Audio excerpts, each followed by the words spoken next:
미리 알려주시는 하나님이십니다. 우리 한번 따라 보십시다.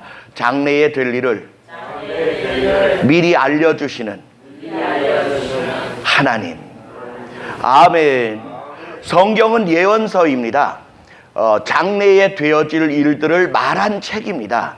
과거에 되어진 일을 기록하기도 했지만 지금 현재 있는 기록도 있고 앞으로 되어질 사건들이 기록되어져 있습니다.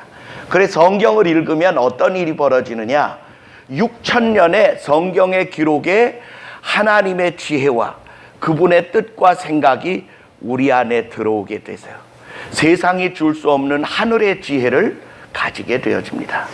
뿐만 아니라 이렇게 하나님의 말씀을 읽으면 지금 우리 중에 일어나는 세상에 돌아가는 현상들이 어떻게 보여지느냐 하면 하나님의 눈으로 지금 일어나는 일들을 볼 수 있게 하신다는 사실입니다.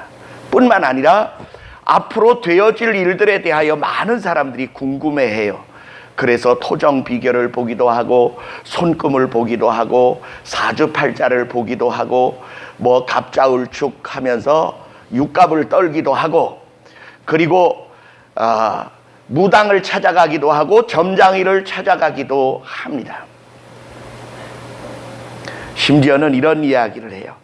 야, 내일 되어질 일만 알 수 있다면 나는 정말 벼락부자가 될 텐데 로또 복권 번호를 미리 알았다면 그거 이렇게 해가지고 내가 백만장자가 될 수도 있을 텐데 그런 생각을 하는데요. 하나님은 그렇게 단기적 이익이라든지 또는 사악한 인간의 탐욕에 의한 미리 알고 싶어하는 일을 가르쳐주고 싶어하지 않으십니다. 왜냐하면 그렇게 하면 그 사람이 망가지기 때문에 그래요. 그런데 여러분, 장래에 되어질 일들을 우리가 어떻게 알 수 있느냐? 오늘 우리가 성경 본문을 여러 군데 발췌해서 읽었습니다.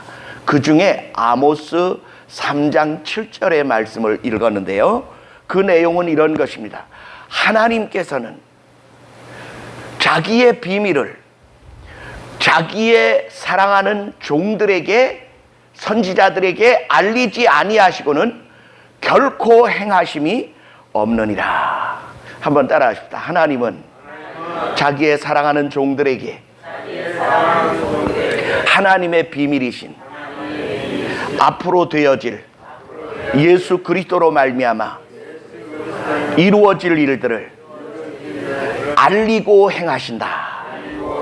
믿으시면 아멘. 얼른 이해가 안 되시죠? 제가 이해하기 쉽도록 성경에 나타난 사건을 한 예로 들겠습니다. 하나님이요, 요셉이라는 사람에게 꿈을 주셨어요. 한 번은 꿈을 꾸었는데 형제들과 함께 밭에 나가서 곡식단을 베었습니다. 곡식단을 이렇게 베서 세워놓았는데 자기가 베어놓은 단을 주변으로 형제들의 10단이 이렇게 넙죽 엎드려 절하는 것을 보았어요.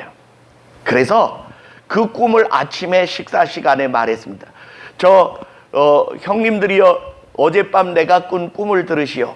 내가 어젯밤 꿈에 밭에 나가서 곡식을 베었는데 내가 베어 세워놓은 단을 형님들이 베어놓은 단들이 내 단을 향하여 다 넙죽 엎드려 절을 하는 꿈을 꿨습니다. 자기는 기분이 좋을지 모르지만 형들은 상당히 언짢았어요. 그랬는데 얼마 후에 또다시 꿈 하나를 더 꾸었어요. 자기가 밤중에 섰는데 하늘에 해와 달과 11별이 있는데 해와 달과 11별이 자기를 향하여 절을 하는 꿈을 꿨어요. 자, 이번에는 얘기를 해야 될까요? 말아야 될까요? 안 해도 될 뻔했는데 기어이 했어요. 저 아버지, 어머니, 그리고 형님들, 어젯밤 내가 꿈을 꿨습니다. 뭐 또 개꿈 꿨겠지. 그렇게 생각하고 형들이 야야 집어치워라.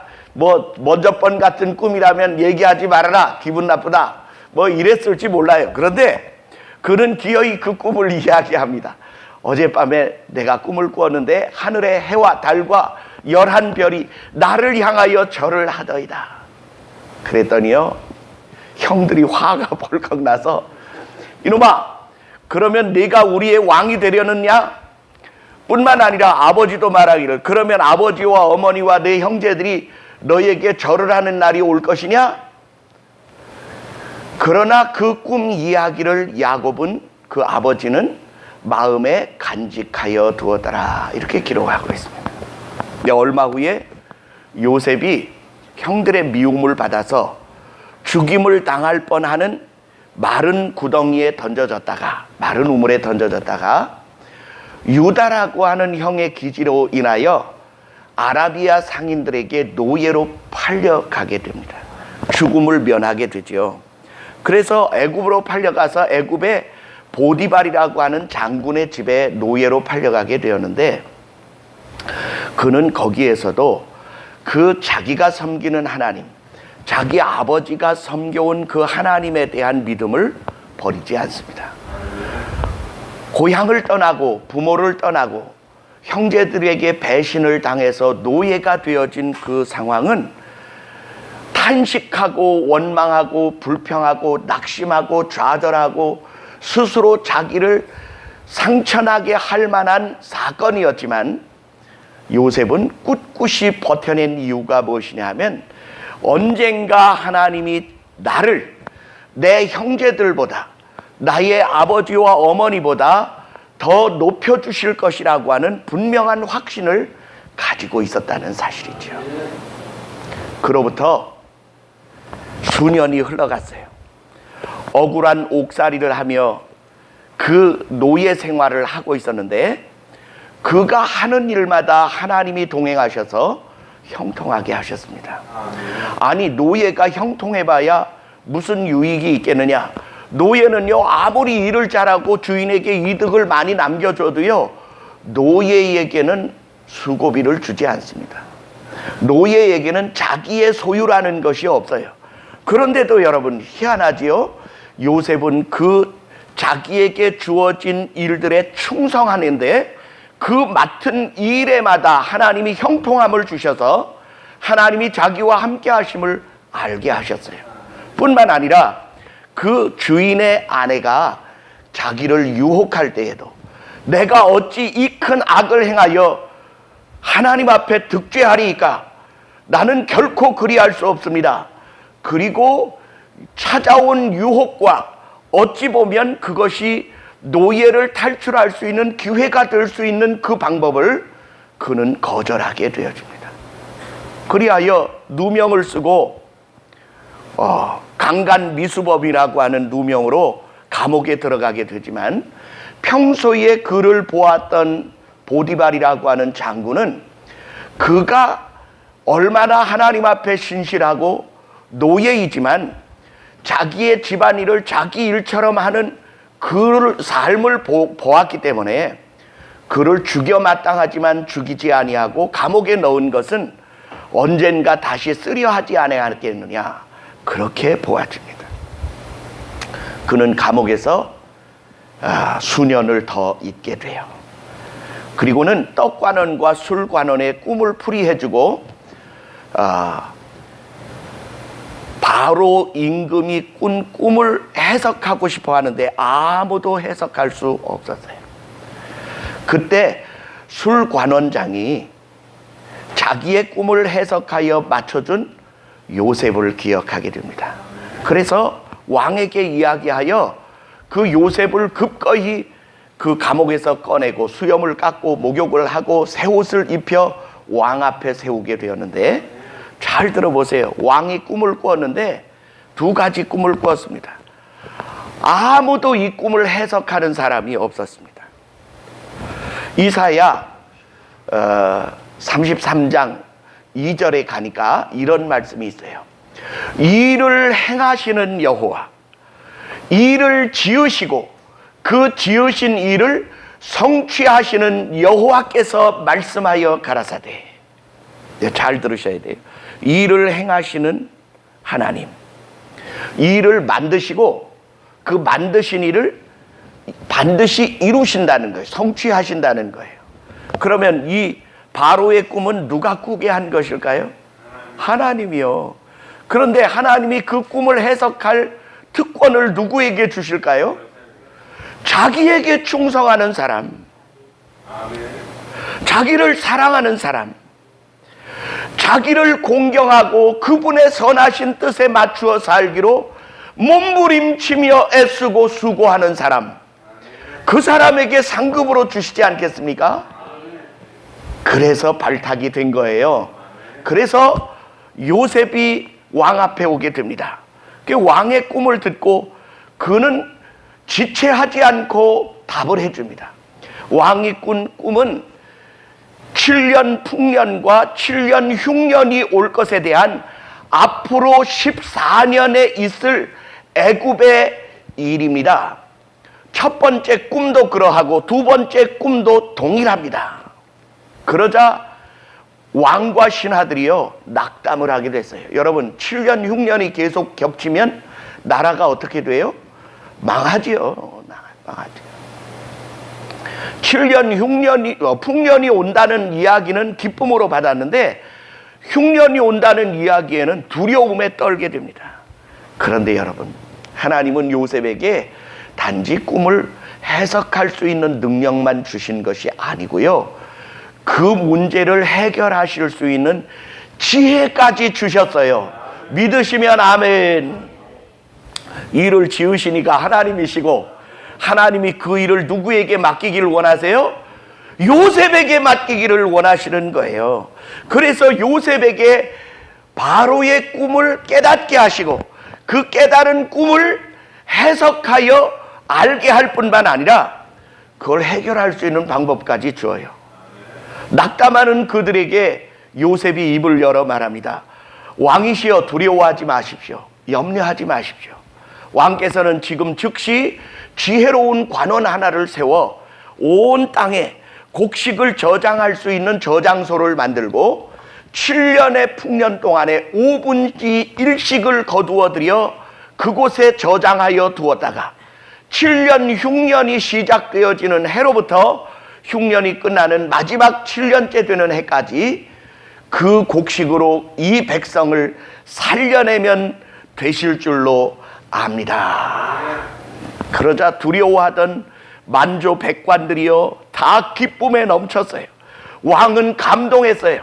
그리고 나서 뭐라고 말하냐면, 내가 이와 같이 하나님의 신에 감동된 자를 어디에서 또 만날 수 있겠느냐.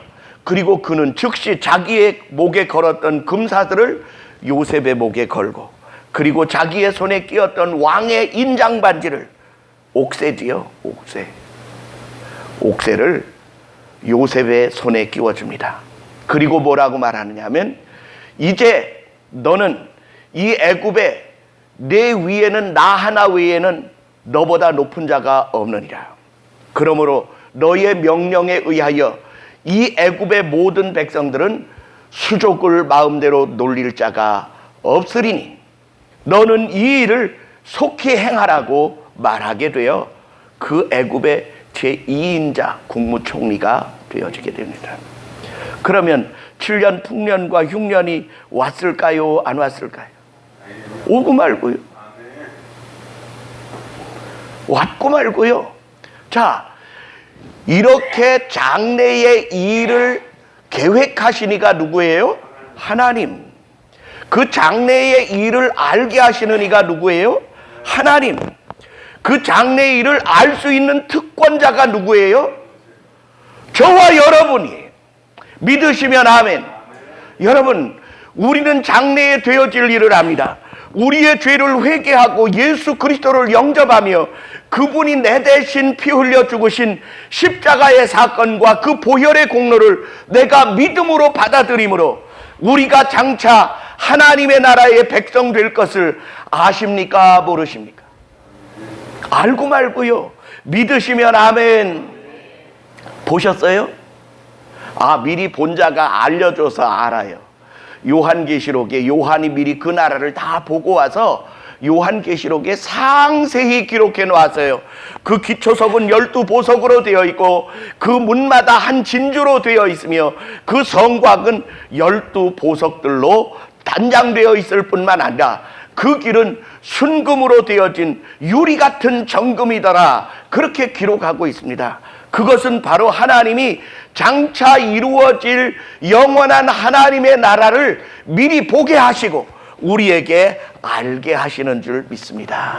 그러므로 우리는 그 믿음의 선지자들이 미리 보고 온 그것들을 기록해 놓은 것을 우리는 믿음의 눈으로 보고 받아들임으로 그 세계가 내 눈으로 본 것은 아니지만 믿을 만한 선지자들의 피 흘림과 순교와 희생과 헌신의 바탕 위에 세워진 언약들과 약속들과 예언들을 믿음으로 받아들일 수 있게 된 줄 믿습니다.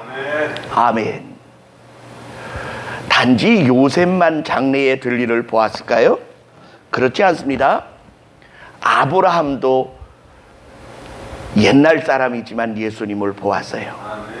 어디서 보았느냐? 여러분, 요한복음 8장 56절에 가니까 예수께서 가라사대 아브라함이 나의 때 볼 것을 즐거워하다가 보고 기뻐하였느니라. 그러니까 예수님과 대화하던 바리새인들이 이렇게 말해요. 내가 아직 나이 50도 못 됐는데 그 옛날에 있던 아브라함을 보았다고?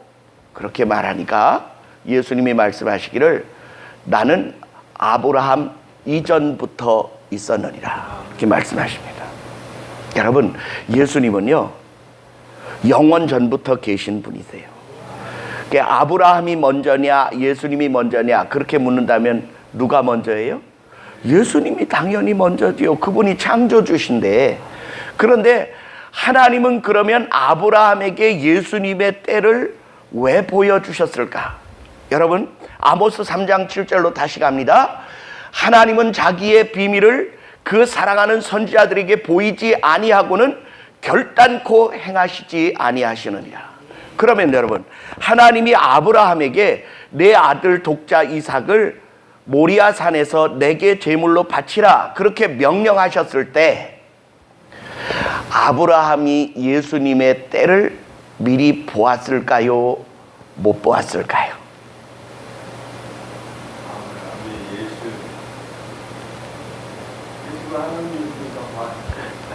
그렇게